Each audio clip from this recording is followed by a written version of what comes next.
Hey guys, so welcome back to my YouTube channel, and as from the title you have already guessed, today I'm gonna talk about the books I have read in 2025. So I have read at least 10 books this year. So today I'm gonna talk a little about these books. I'm gonna give you a very little summary. I'm not gonna dig deep into those books because that will make the video way too longer. I'm gonna give you just a hint of these books, and yeah, let's get started.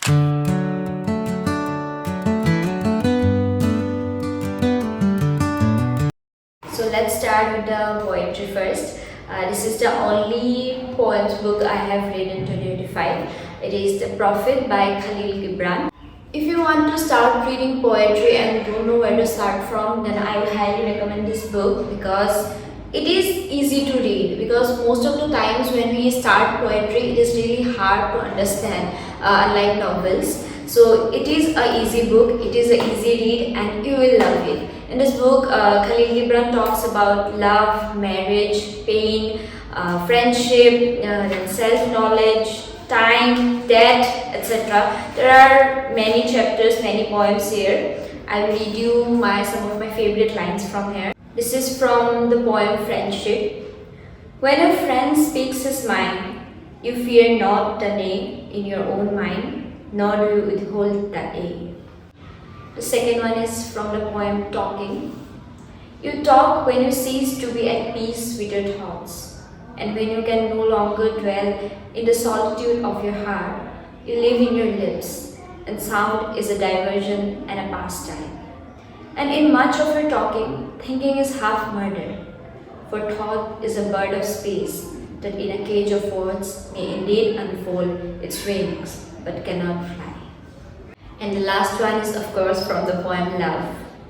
I love this line where he says, love gives not but itself, and takes not but from itself.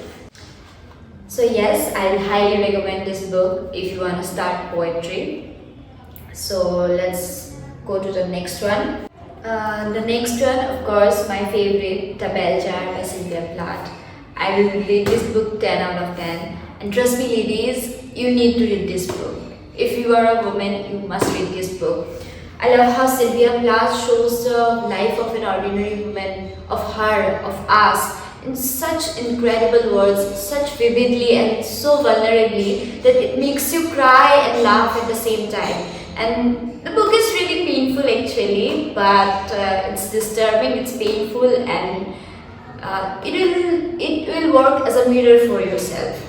And not only just womanhood, it also shows the mental health. It also shows some aspects of mental health, like how she was struggling at that time. As we can say, this is kind of an autobiography of her. How she was struggling at that time, and how so many of us, so many of women struggles through mental health, but it's mostly ignored by the world, by the society. So yes, I will highly recommend The Bell Jar. Please read it. And next we have 1984 by George Orwell, my second favorite book of 2025. I will also read this one as 10 out of 10. I think many of you guys have read this book, but if not, you must read it. This is a politically deranged novel. It shows the society, the government, the politics around us so vulnerably that it will open your eyes, I'm damn sure. In my reading journal, I have write something about this book, so I'm gonna read it to you that and you will understand the rest. 1984 by George Orwell. 1984 is a kind of book which is really hard to summarize in short or even in a long paragraph. It is Orwell's an absolute masterpiece. This book feels like looking at haunting mirror without any horrifying objects like ghosts, vampires, serial killers, etc. The contrast of reality and fiction of this book is itself a horror.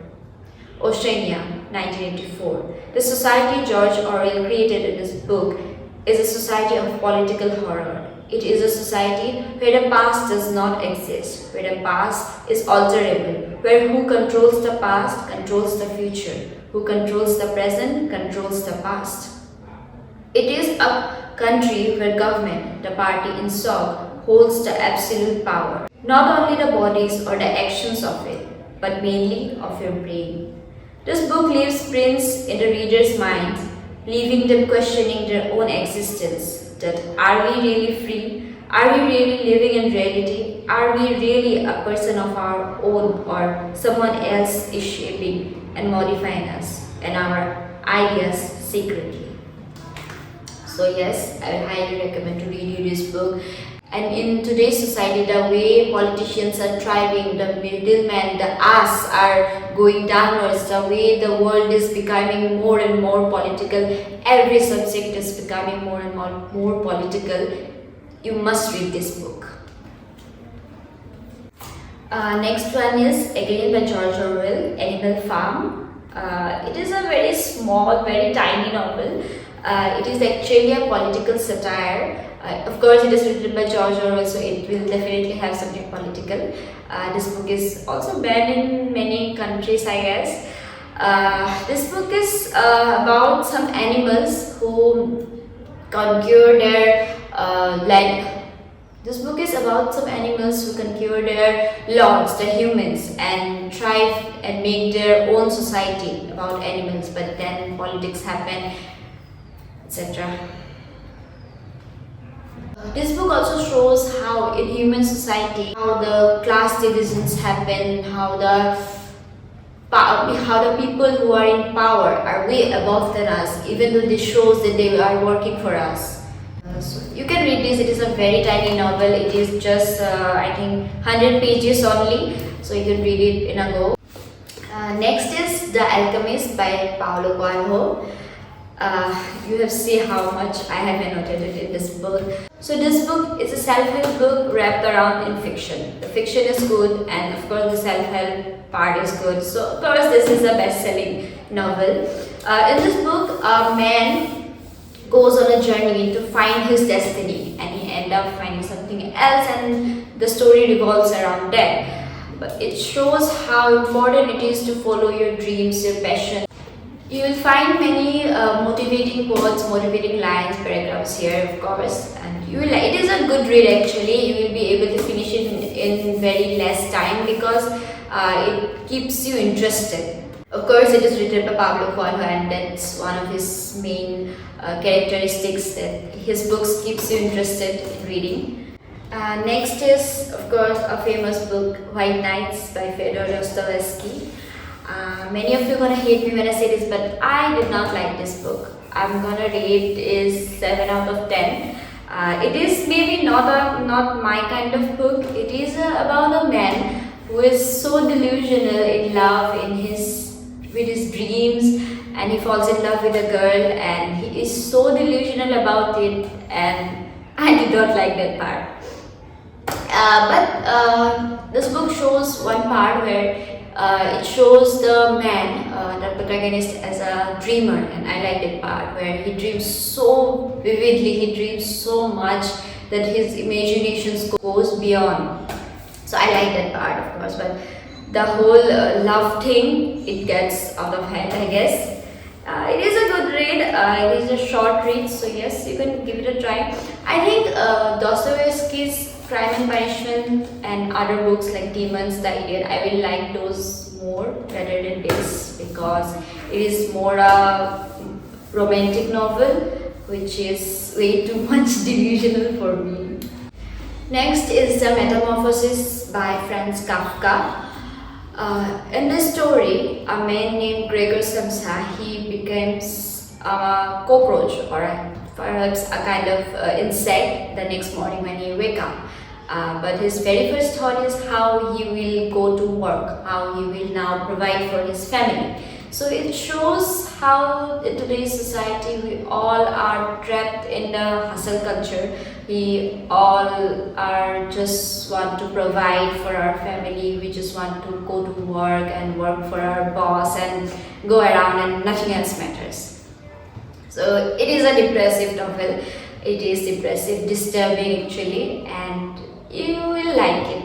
I like it. When you read Kafka, at first you will not understand it that much. You will feel like, okay, that's a fine story, what else? But as time grows, you will relate to it more. Like at the instant you will read it, you will not feel much, you may not like it much, but later when you move on with your life, bit by bit in your life, you will relate to that story more. And I think that's the magic of Kafka. And I have read because it has other short stories. So I have read some of his other short stories like The Judgment, and I don't remember the rest. So you should read Kafka.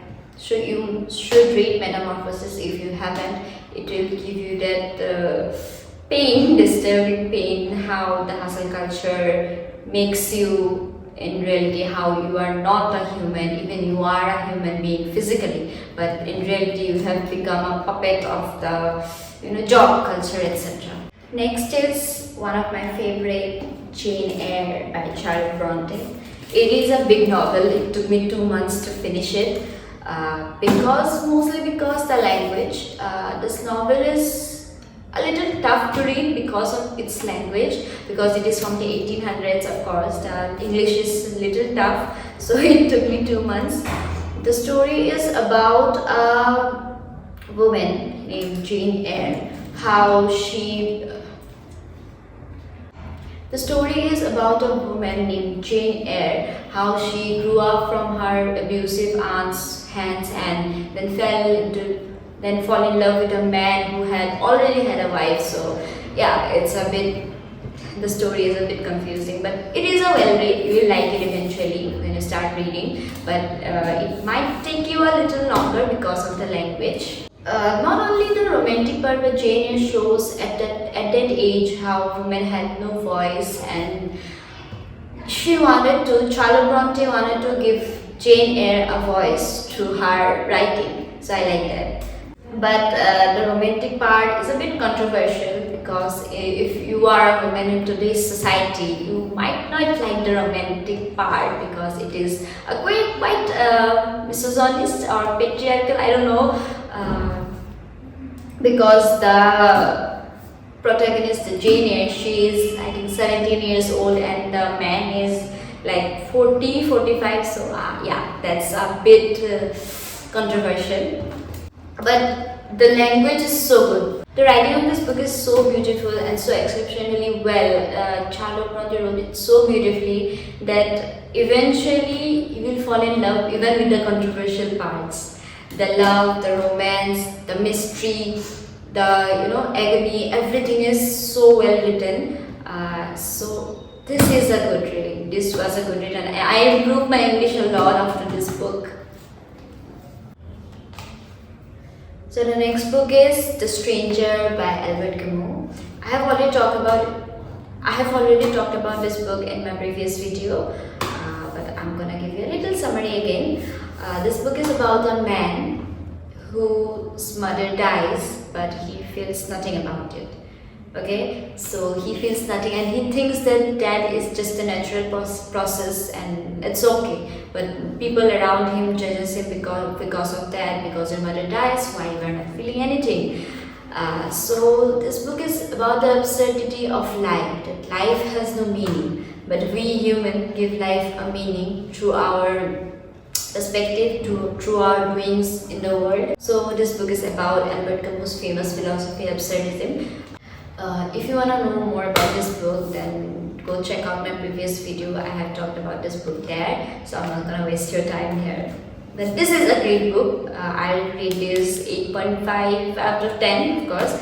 This is a great book, must read. If you want to explore more in the philosophy of absurdism, then you must read it. So the last book is The Vegetarian by Han Kong. This book is about a South Korean woman who turns vegetarian, and that choice of her makes her husband, her family angry, and it throws too many scenes after that. This book is not actually about vegetarianism. This book is about a woman making her own choice despite their family, husband, the society, what the society says, and how the choice of her leads to her mental distress, her ending up almost dying because she made that choice for herself and the people around her does not like it, because how can she, right? This book is not about only just the woman who turns vegetarian. It's also about her sister, her elder sister, who is a pretty ordinary woman, like we see in our surroundings. She has a husband, she is the breadwinner of her family, she is a child, she is a good mother, so everything goes pretty well. But even after all that, she feels suppressed. Why? Because she never felt that she could made her own choices, she could lead her own life, and everything around her that she does depends either on her husband or on her child. So of course she feels suppressed. I think I need to read this book once again because there are many metaphors I really couldn't understand and I need to dive into those. And you know, as I already said, this book is a very disturbing book. Don't read it if you are not ready for it. So yes, that's it for today and for 2025. I have finished 10 books finally, and I have read some other books but I have not completed them yet, so I'm not including. So happy new year guys, and see you on my next vlog or next video, I don't know. Bye bye.